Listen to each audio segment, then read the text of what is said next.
jadi sebuah proses pidananya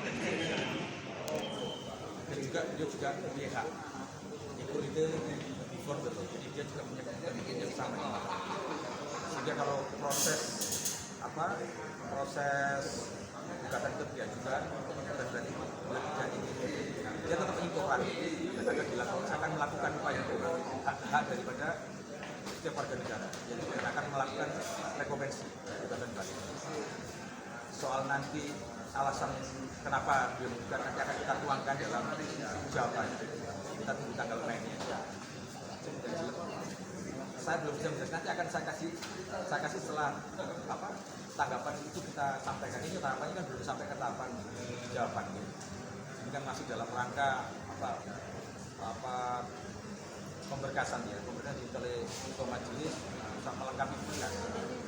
Jelas beliau juga sangat terusik dalam hubungannya selama ini, dan saya bisa membaca mungkin ya jadi bukan itu hanya terkesan cari panggung aja lah, cari panggung karena terbukti bahwa sudah viralisasi sudah sangat luar biasa ya, sehingga secara psikis beliau sangat terusik dalam kehidupan. Jelas apa yang disampaikan beliau saat ini sudah tidak pernah mempermasalahkan apa yang sudah terjadi di antaranya, sehingga apa yang mungkin pernah beliau perbuat sudah tidak dia berbuat. Terus perlu kami luruskan dan buat tegas ya. Pada saat peristiwa pidana waktu itu sebenarnya dia jujur juga sampaikan ke saya, sebenarnya dia tidak pernah membuang yang namanya air kencing atau kotoran ya, atau tinja. Jadi jujur dia sampaikan ke saya bahwa yang sebenarnya dibuang adalah hanya air comberan. Saya juga tidak tahu faktor apa yang membuat dia membuang air comberan. Jadi perlu saya luruskan bahwa yang bersangkutan tidak pernah membuang namanya kotoran manusia atau air kencing. Dia hanya membuang air comberan yang ada di sekitar rumah. Itu yang kemarin saya tanya secara dengan beliau rekan saya Pak Rizal, coba sampaikan dengan saya jujur apa yang kamu lakukan waktu itu. Jadi ketika dalam proses pidana yang dia sampaikan waktu itu, karena maaf keterbatasan dia, karena beliau tidak bisa membaca dan menulis atau buta aksara, sehingga setiap pertanyaan yang waktu ditanyakan dalam proses peradilan, persidangan, apa yang tidak diperbuat dia iya itu. Sehingga terjadilah proses pidana dengan memutus dalam putusan perkara pidana 1 bulan pidana, dan itu sudah dijalankan dan sudah diserahkan.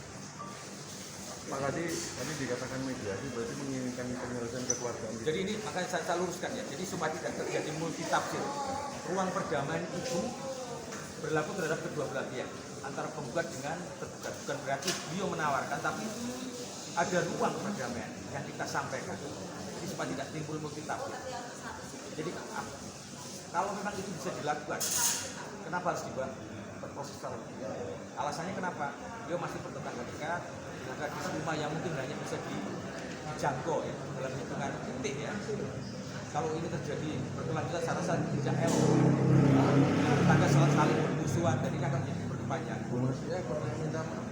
Sudah pernah, dan itu sudah pernah dilakukan pada saat proses pidana. Dan penggugat waktu itu atau pelapor juga sudah menerima proses permohonan maaf beliau.